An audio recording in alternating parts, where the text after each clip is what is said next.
1865, cuando la esclavitud de los afroamericanos llegó a su fin, muchos creyeron que estaban haciendo una nueva época de justicia y libertad. Sin embargo, al comenzar el siglo XX, esas esperanzas parecieron haberse desvanecido. A los negros se les impedía votar y seguían en la pobreza.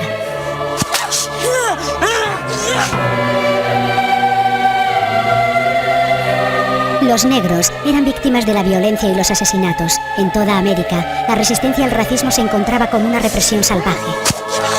Al mismo tiempo, mientras las naciones europeas levantaban imperios en todo el globo, los africanos y los asiáticos eran despojados de sus tierras y tratados de manera brutal.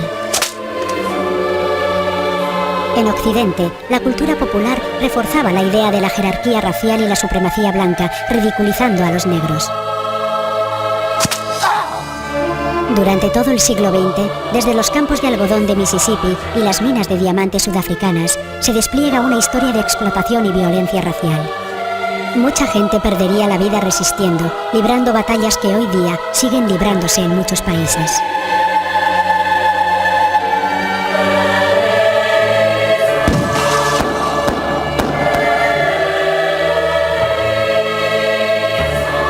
Racismo. Un legado salvaje.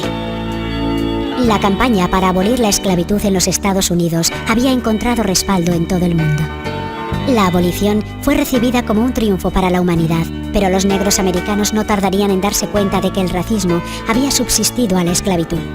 En la fase final de la Guerra Civil, el Ejército de la Unión del Norte había prometido 16 hectáreas de tierra a cada esclavo liberto que luchase contra el Ejército Confederado del Sur. Pero al año siguiente, la orden fue derogada y las tierras fueron devueltas a los terratenientes blancos del sur, con lo que a muchos negros no les quedó más remedio que trabajar para sus antiguos amos. Se hicieron jornaleros, integrándose en un sistema conocido como sistema de aparcería. Funcionaba así. Una familia negra trabajaba para un patrono blanco durante un año. Y durante ese periodo, la familia recibiría conservas, comida, un arado, mulas, animales, semillas y otras herramientas necesarias para producir una cosecha comercial, por ejemplo, algodón. Se dividía a la mitad, al 50%, y se deducían los gastos incurridos por la familia negra durante la época de cultivo. Y lo que solía pasar, como la familia negra no llevaba las cuentas, sucedía que los negros debían más dinero a final de año a las familias blancas, por lo que la deuda aumentaba. Los negros nunca se libraban de la deuda. Tras la Guerra Civil, la 13ª enmienda de la Constitución abolía la esclavitud y la 15ª reconocía el derecho al voto de los varones negros adultos. Pero en el sur, esos derechos obtenidos con tanto esfuerzo fueron coartados. Encontraron el modo de impedir que los negros votasen. Se inventaron una prueba de alfabetización, un examen que había que pasar para poder votar. Llegaba un blanco y le preguntaban, por ejemplo, ¿qué país es este? Y él contestaba, Estados Unidos. Adelante, vote. Después aparecía un negro y antes de nada comprobaban si sabía leer. Si sabía, entonces le preguntarían algo como, ¿qué dice el tercer párrafo de la primera enmienda sobre la religión? Algo que la mayoría de blancos tampoco sabría contestar. A finales del siglo XIX, los estados sureños establecieron por ley la prestación de los llamados servicios separados pero iguales para los ciudadanos negros. Esas leyes negaban a los americanos negros el acceso igualitario a los servicios públicos, tales como educación y transporte, convirtiendo a los Estados Unidos en una nación segregada racialmente. Poco después, millones de personas que vivían en la Tierra de la Libertad se encontraron atrapadas por el sistema Jim Crow, llamado así por un número de vodevil en el que se ridiculizaba a los negros. El punto clave para comprender las leyes Jim Crow es el que imponía la idea de la desigualdad racial en la vida cotidiana. Y así había leyes que prohibían expresamente a los negros mirar a la cara a los blancos en la calle. Si no había suficiente espacio en una acera, el negro tenía que apartarse. O si miraban mal, si hacían lo que se denominó miradas atrevidas, si un negro miraba a una mujer blanca de forma incorrecta, podía acabar siendo linchado.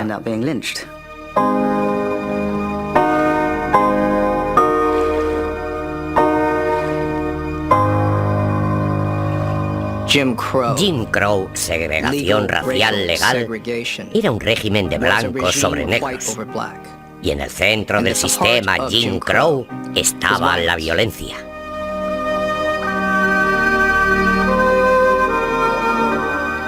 La violencia adoptó diversas formas, pero la principal fue el linchamiento. Entre 1882 y 1927, 3.500 afroamericanos fueron linchados en los Estados Unidos. Jim Crow era un sistema de terror político y económico.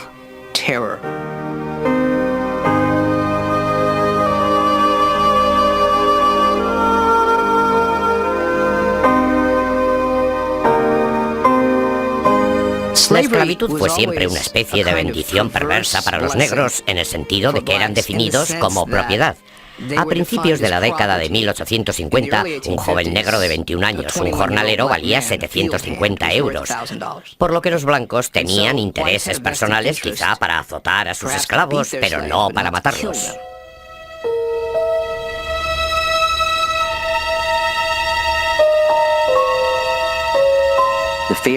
El miedo de los blancos hacia los negros estaba tan profundamente arraigado y reafirmado por la Iglesia, el gobierno y el empresariado, que los ayuntamientos de los negros eran incendiados.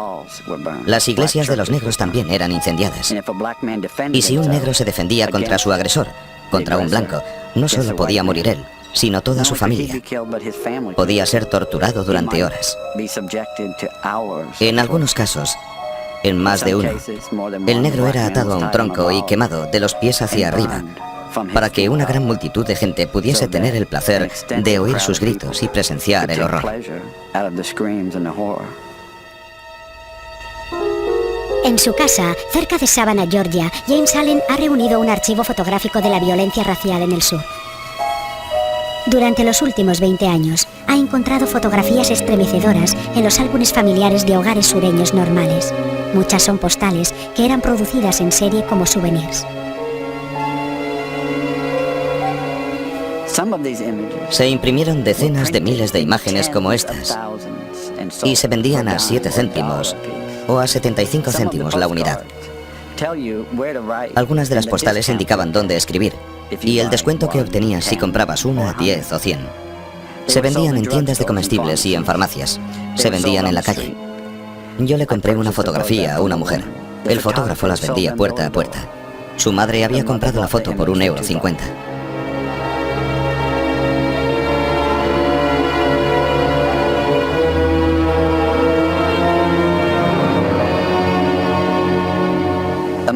Un asesinato que tiene especial interés para mí fue el de un chico de 17 años llamado Jess Washington en Waco, Texas, en 1916. Era un joven deficiente mental.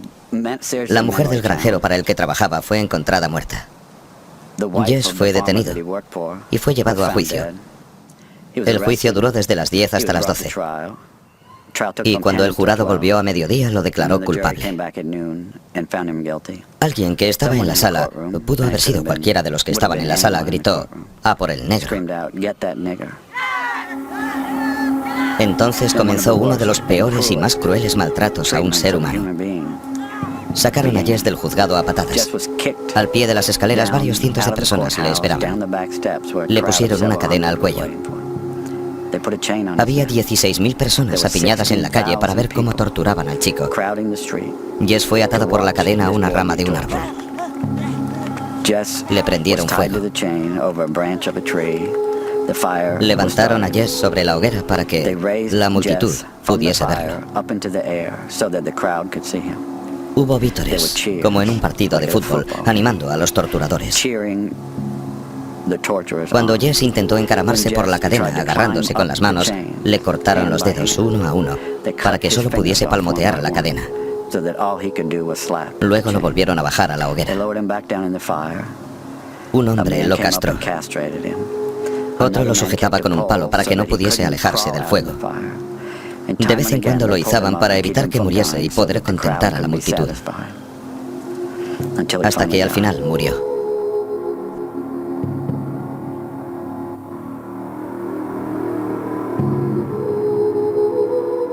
Muchos de estos asesinatos fueron instigados por el representante del terror racial más poderoso de América. En su apogeo, el Ku Klux Klan llegó a tener más de 5 millones de afiliados, lo que se traducía en una media de 2 linchamientos por semana. El plan era solo una fuente de violencia racial. Montones de negros americanos fueron asesinados durante los disturbios del Verano Rojo de 1919. 2 años después, se produjeron nuevos derramamientos de sangre en Tulsa, Oklahoma. Más de 300 personas fueron asesinadas y miles quedaron sin hogar después de que un grupo de blancos envidiosos asaltase la comunidad negra más próspera de la ciudad. Gran parte de esta historia de violencia racial ha sido borrada de la memoria pública. En diversos archivos estatales se han recortado las fotografías y los artículos periodísticos de los linchamientos, y los intentos de James Allen de exponer su colección en las principales instituciones académicas de Atlanta han sido obstaculizados repetidamente. La América blanca ha mantenido hasta la fecha el control de la historia de la violencia racial como vencedora. Es como si viviésemos en un país ocupado intelectualmente. Y mientras la América blanca conserve el poder y mantenga el mito de la superioridad moral, la historia nunca saldrá totalmente a la luz, ni será incluida en nuestra conciencia nacional.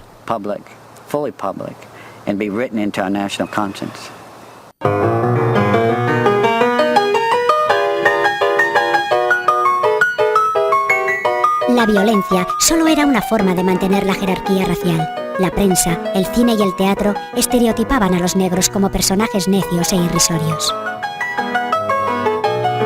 Algunos artistas negros utilizaban maquillaje negro para ridiculizar su negrura, reforzando el sentimiento de superioridad entre el público blanco. Lo que se pretendía con eso era decir que los negros estábamos fuera del marco de la civilización. Ridiculizar a los negros, convertirlos en bufones, era negarles su calidad humana. Y para los blancos fue una época estupenda. Durante la primera mitad del siglo XX, las parodias de negros no solo eran populares, eran un número central del espectáculo en América. Por todas partes, los negros eran representados como salvajes idiotas, incompetentes e irracionales. En los vaudevilles, en los escenarios, los afroamericanos no eran más que personajes ignorantes e infantiles a los que había que adiestrar como si fuesen monos. Gracias a Dios, esos salvajes han sido salvados de su hábitat natural.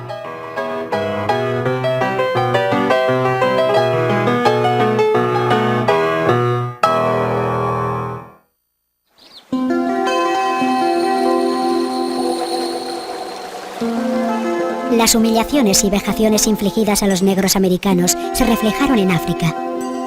A finales del siglo XIX, cuando las potencias europeas se peleaban por hacerse con el control de las riquezas del continente, los derechos de los pueblos indígenas no obstaculizaron sus planes de conquista.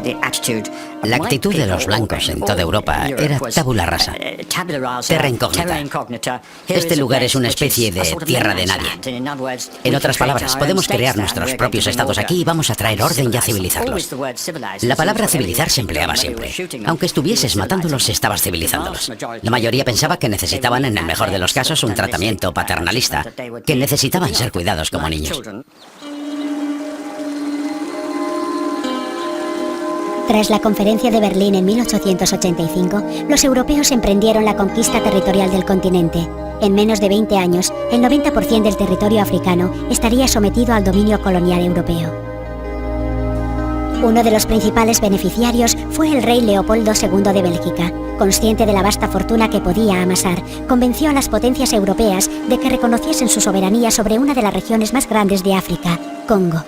Ese hombre subió al trono belga en el año 1865 a los 30 años. Era muy astuto, muy avaricioso, muy ambicioso y tenía un gran don para las relaciones públicas. Contrató al explorador Henry Morton Stanley, el hombre que encontró a Livingstone, para que fuese al Congo y apuntalase ese enorme territorio para él. Leopoldo consiguió que Estados Unidos primero y las potencias de Europa Occidental después ratificasen su conquista de ese vasto territorio en el centro del continente. Primero, Leopoldo creó una cortina de humo, afirmando que deseaba educar a un pueblo salvaje. En realidad, Leopoldo consiguió engañarlos a todos. Creyeron en su palabra. Pensaron que era un hombre que iba a invertir una fortuna en una aventura filantrópica descabellada.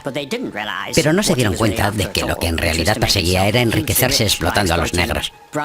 Sus anchas espaldas transportarían las riquezas de África hasta los barcos para el beneficio personal de Leopoldo. ¡Traedlo! Para imponer el dominio de Leopoldo se empleó una violencia extrema. La mano derecha de aquellos que no obtenían las cuotas de caucho establecidas era amputada. Ni siquiera se libraban los niños pequeños. En 1896, un periódico alemán denunció que se habían cobrado 1.308 manos en un solo día. Leopoldo creó un ejército de 90.000 soldados para imponer su dominio. Uno de sus tenientes escribió: «Solo el látigo puede civilizar a los negros».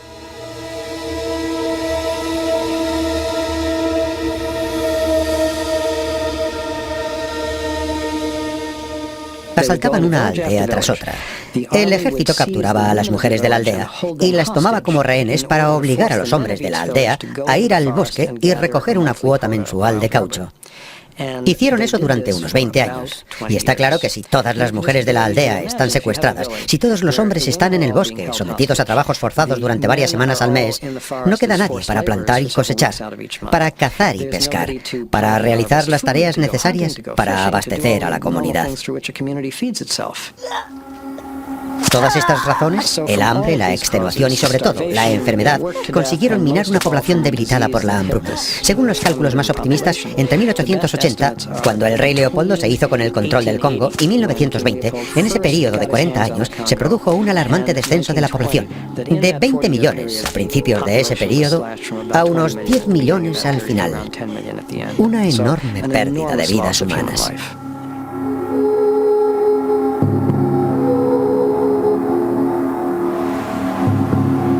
Por toda Bélgica se financiaron grandes proyectos de construcción con las riquezas de Leopoldo para conmemorar su reinado.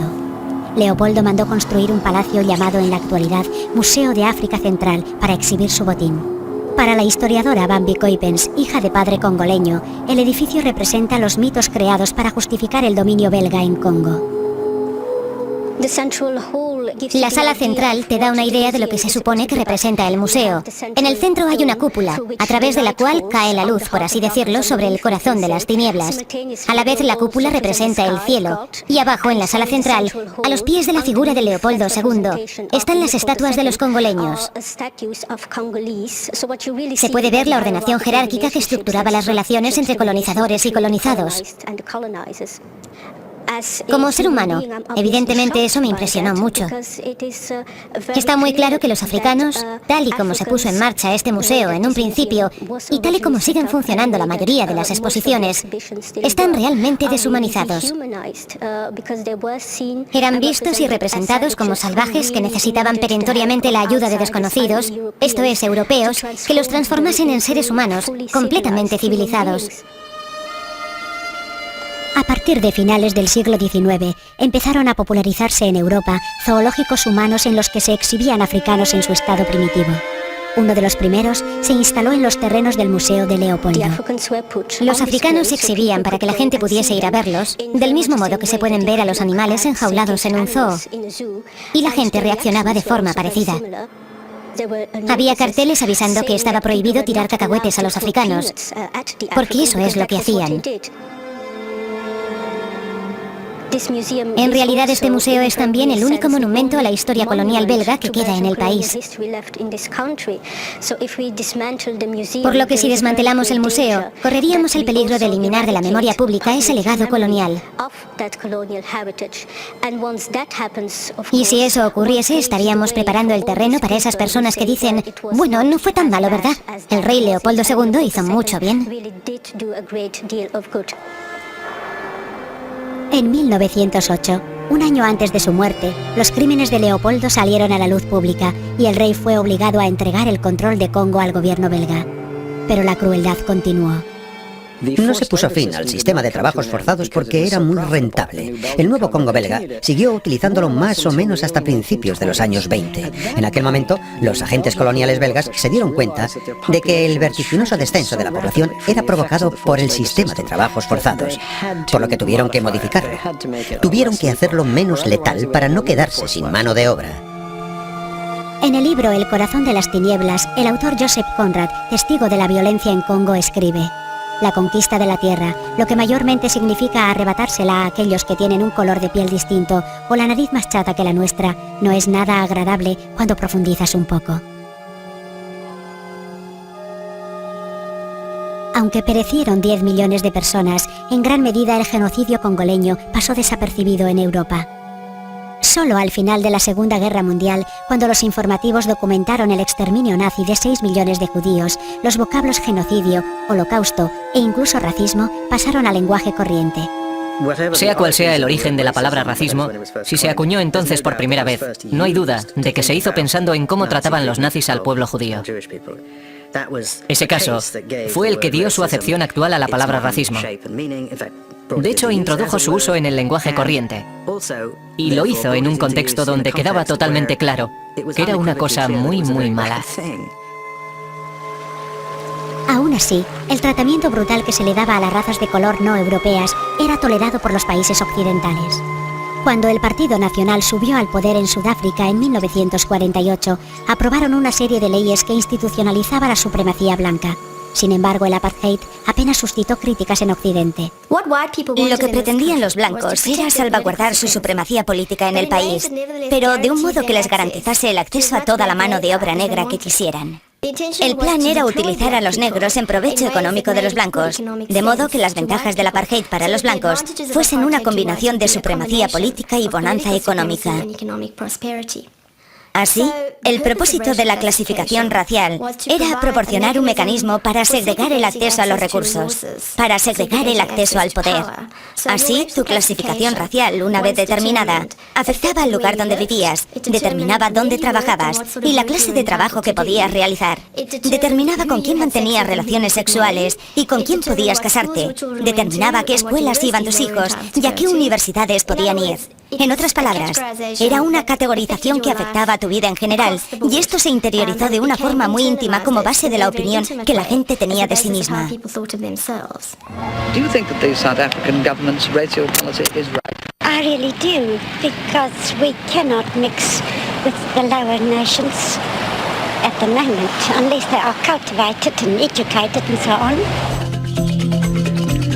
El apartheid levantó una inmensa estructura de legislación racista que prohibía las relaciones interraciales y ordenaba la clasificación de los individuos según su raza.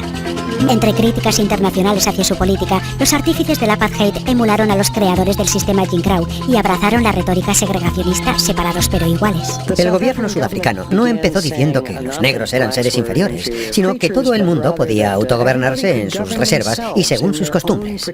Así que crearon 10 zonas autóctonas o bantustans, como se denominaron, donde la mayor parte de la población de Sudáfrica se apiñaba en unas franjas de tierra estériles que nunca llegaron a suponer más que un pequeño porcentaje del territorio del país, y se les dotó de primeros ministros, gabinetes ministeriales, banderas y demás.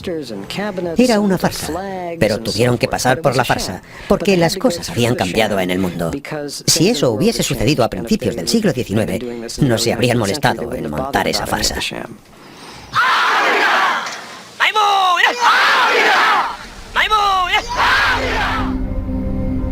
Pero el movimiento anti-apartheid cobró fuerza. En 1960, en la localidad de Sharpeville, en el Transvaal, 300 personas se manifestaron contra las leyes del apartheid, empleando tácticas de no violencia, resistencia pasiva. En Sudáfrica había una historia de peticiones pacíficas, humildes, educadas a las autoridades. Delegaciones y todas ellas volvían con las manos vacías. Y bueno, si eso no funciona, probemos otra cosa. La gente adoptó formas de resistencia no violentas, que fueron recibidas con una violencia que culminó en Sharpeville.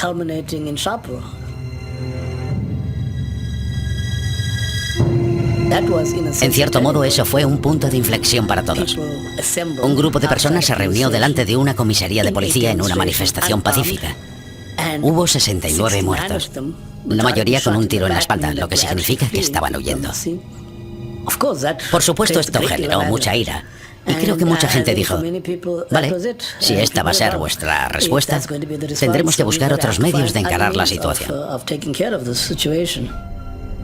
There are many people who feel that it is useless and futile for us to continue talking peace and non-violence against a government whose reply is only savage attacks. Tras la matanza de Sharpeville, el Congreso Nacional Africano fue prohibido y 2 años más tarde, su líder Nelson Mandela fue encarcelado.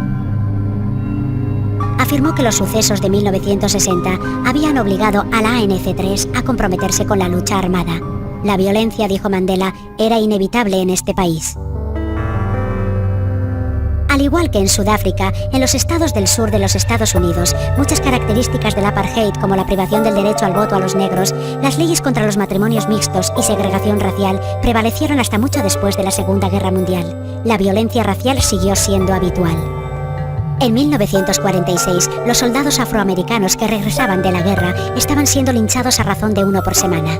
Incluso había casos en los que soldados negros estaban esperando en una estación, esperando su tren, y eran linchados por atreverse a ir con uniforme. Habían ofrecido la vida por un país que se convertía en su verdugo. Esta era la paradoja y la atroz ironía de la participación negra en la Segunda Guerra Mundial. La lucha por la democracia en tierras extranjeras les llevó a luchar incluso con más energía aquí en su país. Las protestas de destacados antirracistas, entre ellos Paul Robeson y Albert Einstein, obligaron al presidente Truman, antiguo miembro del Ku Klux Klan, a designar una comisión que hiciese campaña a favor del fin de los linchamientos. Por fin, poco a poco, empezaron a prosperar las iniciativas del gobierno para poner freno al racismo. En 1954, la resolución del caso Brown contra la Junta de Educación declaraba inconstitucionales las escuelas separadas pero iguales, poniendo fin a la segregación en el sistema educativo.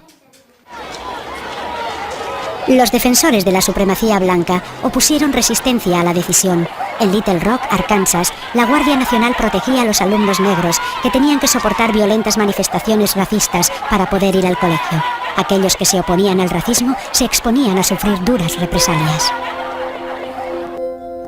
El 1 de diciembre de 1951, Rosa Parks fue detenida en Montgomery, Alabama, por haberse negado a ceder su asiento en el autobús a un pasajero blanco.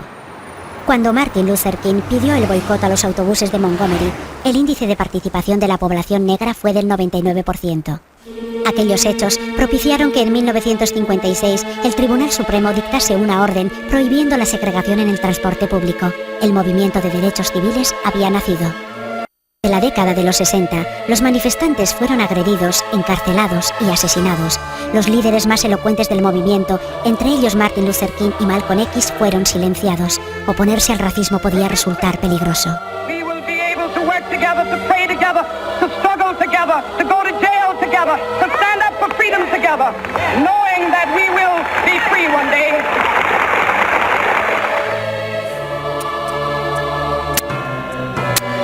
Freedom comes to us either by ballots or by bullets. That's the only way freedom is got. Aunque las leyes de derechos civiles de 1964 y 1968 prohibían la discriminación, la mayoría de los negros seguían viviendo en infraviviendas, estudiando en escuelas de mala calidad y sufriendo una vida de pobreza. Martin Luther King Jr. vio el fallo. Se dijo, la primera parte del movimiento fue relativamente fácil. Porque precisamente para América, la ley de derechos civiles no costó mucho, nos dio el derecho al voto, pero la parte que consiste en la igualdad económica y la justicia social, eso sí va a costar. No consiste solo en dejarnos entrar en un café. Martin Luther King Jr. dijo, ¿de qué sirve poder entrar en un café si no podemos pagar las hamburguesas? Del 64 al 67 tuvieron lugar violentos disturbios en muchas ciudades de los Estados Unidos, cuando los afroamericanos se encontraron que pese al movimiento de los derechos civiles, seguían siendo tan pobres como siempre. Y en la Gran Bretaña posbélica, el tema del racismo también había pasado a formar parte de la agenda política después de los disturbios raciales de Notting Hill en 1968. Something new and ugly raises its head in Britain: racial violence. An angry crowd of youths chases a Negro into a greengrocer's shop, while police reinforcements are called to check the riot. You can get them all out of the country, and as soon as you can get them out, the better I'll be pleased, I'll tell you that.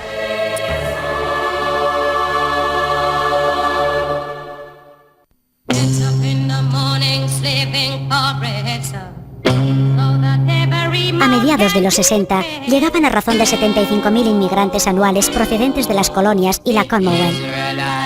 Esta fuente de mano de obra barata no era siempre bien recibida.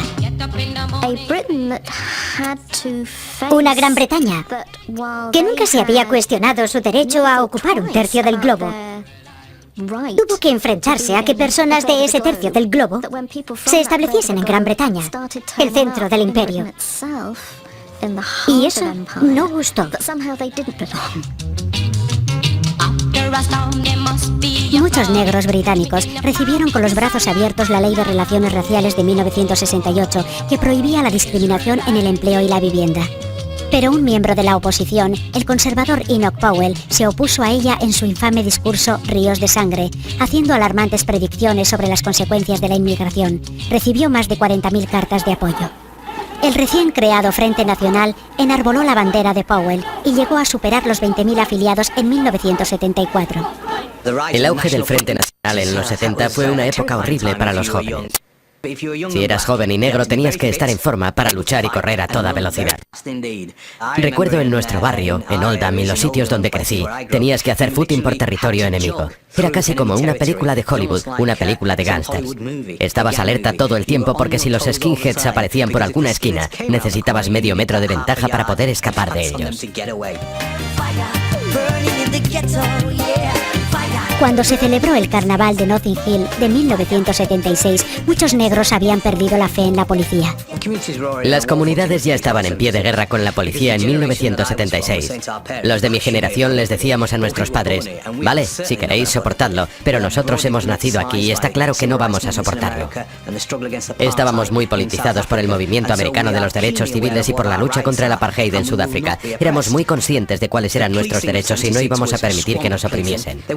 En el 76 la policía ejercía un control férreo. Había una batalla por las calles. La policía decía, este es nuestro territorio, somos más numerosos, mandamos nosotros, vais a hacer exactamente lo que os digamos. Y los negros decíamos, sois racistas, agredís a los jóvenes, tienen derecho a defenderse, no seguiremos soportando vuestro comportamiento.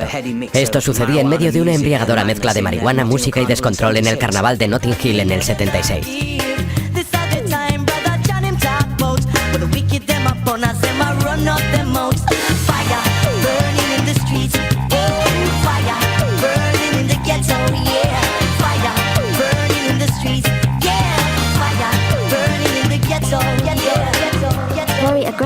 La policía llevaba muchos años ejerciendo un control muy agresivo.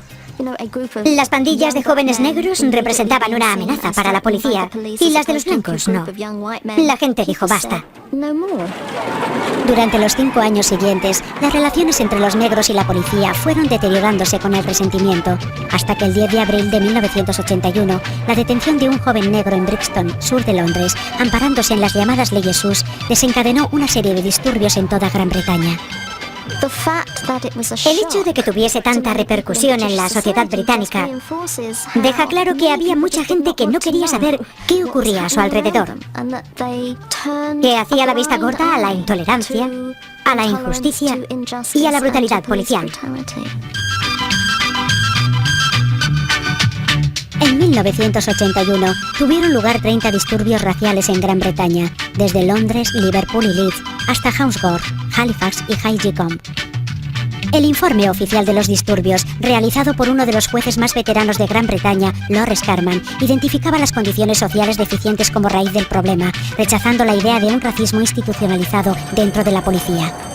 Pero en 1993, cuando en el sur de Londres unos jóvenes blancos sin provocación previa asesinaron a Stephen Lawrence, un estudiante negro de 18 años, la investigación subsiguiente llegó a una conclusión muy distinta. Nadie vino a hablar con nosotros. Ningún agente de policía vino a decirnos esto fue lo que le ocurrió a su hijo. Aquella noche la policía no hizo nada, no le prestaron los primeros auxilios a Stephen, no hicieron nada. No lo colocaron en posición de recuperación. Lo dejaron allí tirado hasta que llegó la ambulancia. Aunque hubiesen podido hacer algo por ayudarlo, no lo hicieron. Cuando Stephen fue asesinado, empezó a venir gente a casa para darnos los nombres y direcciones de los presuntos asesinos de Stephen. Facilitamos esos datos a la policía. No recibimos respuesta alguna y a los pocos días se dedicaron a investigar a nuestra familia. Para ellos, como Stephen era negro, automáticamente tenía que pertenecer a una banda. Tenía que tener antecedentes penales, tenía que esconder algo sucio. Y eso no era cierto. No sé qué porcentaje de familias negras hay así, pero la mayoría son familias normales como la mía. La policía, en vez de investigar su asesinato, lo investigó a él. Para mí, la cuestión central de la tragedia de Stephen Lawrence fue el fracaso del sistema legal. Un fracaso que se produjo mucho antes del asesinato de Stephen Lawrence. Un fracaso que se manifestó cuando los negros que sufrían agresiones e iban a denunciarlas a la policía, a pedir ayuda y a pedir que les protegiesen de esos peligros, eran tratados como criminales. Mientras la policía dedicó 2 semanas a investigar a la familia Lawrence, sus presuntos asesinos se deshicieron de pruebas vitales. Tras la investigación del asesinato realizada en 1999 por Sir William Macpherson, el racismo institucional fue identificado como uno de los motivos por el que los asesinos de Stephen eludieron la acción de la justicia. El informe Macpherson fue un documento que tuvo extraordinaria importancia y la sigue teniendo para que la sociedad británica blanca comprendiese la dinámica fundamental de un fenómeno llamado racismo institucional, que viene a ser que no hay una política manifiesta a favor de la discriminación, pero los resultados de su funcionamiento son manifiestamente discriminatorios. ¿Cómo se llega a eso? ¿Cómo ocurre eso? Es la cultura racista dentro de una organización que somete la obligación formal de respetar la igualdad, la que produce resultados racistas.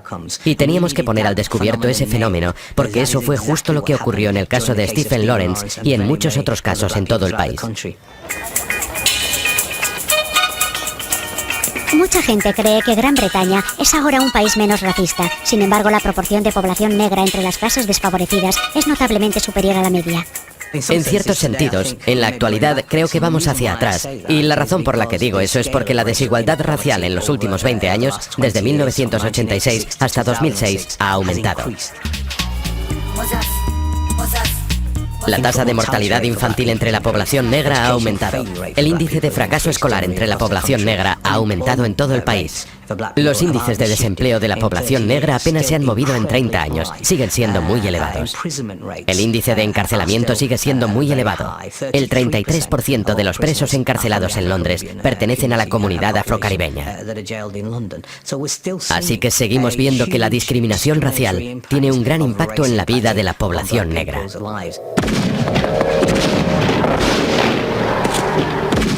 Aunque las antiguas colonias son ahora independientes, el orden racial mundial ha permanecido intacto. La distribución de la riqueza y el poder en el mundo no ha cambiado desde los días en que las teorías de jerarquía racial legitimaron las conquistas coloniales. Los blancos del hemisferio norte siguen siendo relativamente ricos y longevos, mientras que las razas de color de Asia y África soportan pobreza y enfermedades.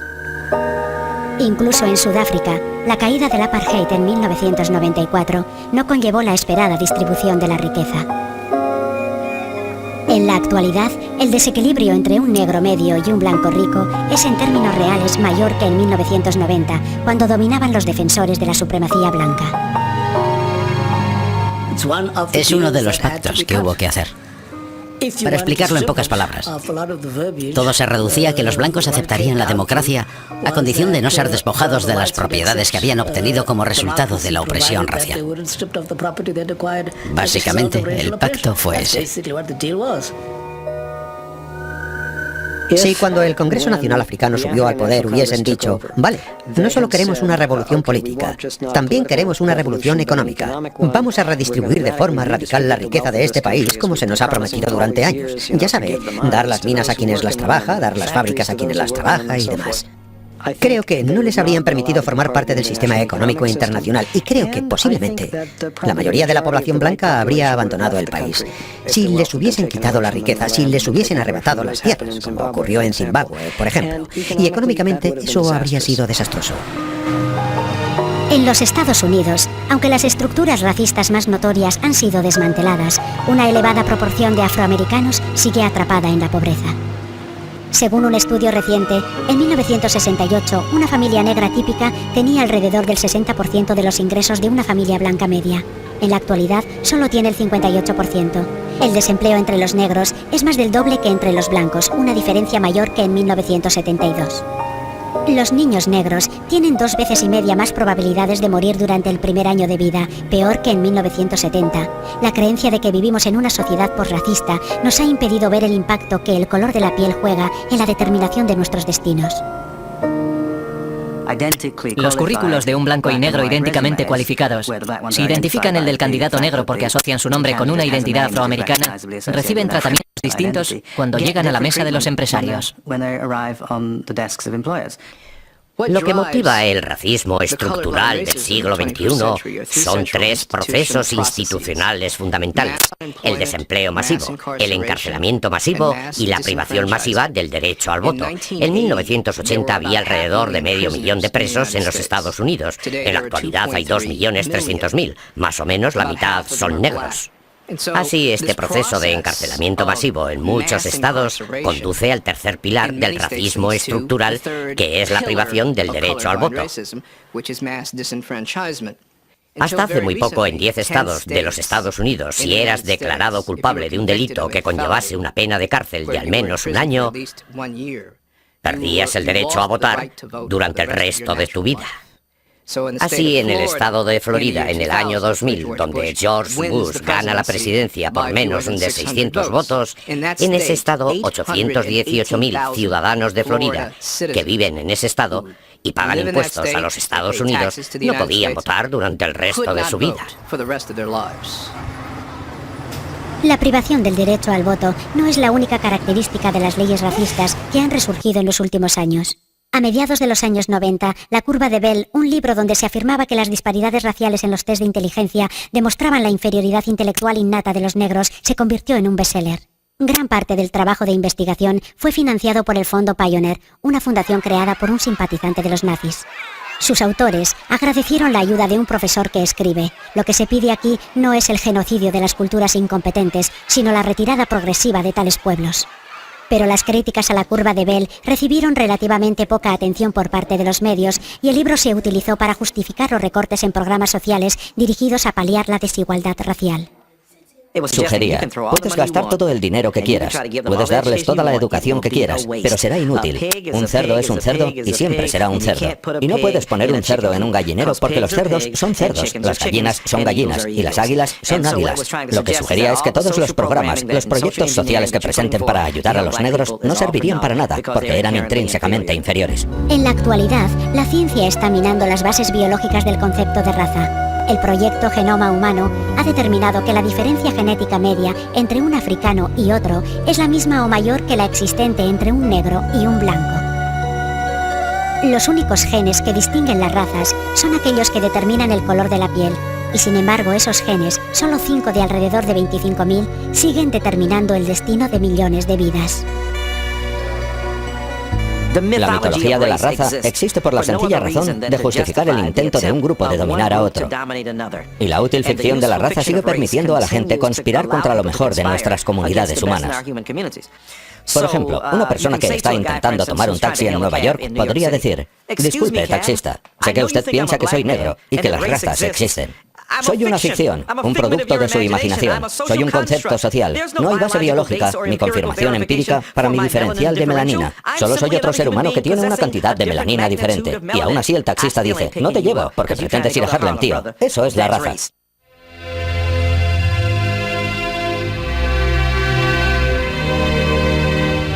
A pesar de la larga lucha contra el racismo, este sigue contaminando nuestro entorno mental. Su fuerza renovada asegura que a la gente se le nieguen oportunidades, justicia y derechos humanos. Instituciones claves siguen siendo racialmente monolíticas y los privilegios raciales perduran. Durante 5 siglos, el racismo ha legitimado asesinatos, masacres y genocidios. La doctrina de la supremacía blanca ha vilipendiado, maltratado y deshumanizado a razas de color de todo el mundo. El racismo ha sido la fuerza impulsora global de la expoliación de continentes, la destrucción de civilizaciones y el exterminio de pueblos enteros. El legado de la esclavitud y el imperialismo ha creado divisiones mortales entre Occidente y el resto del mundo. En términos científicos, las diferencias raciales no son significativas. Sin embargo, el racismo sigue determinando los destinos de individuos y países en todo el mundo.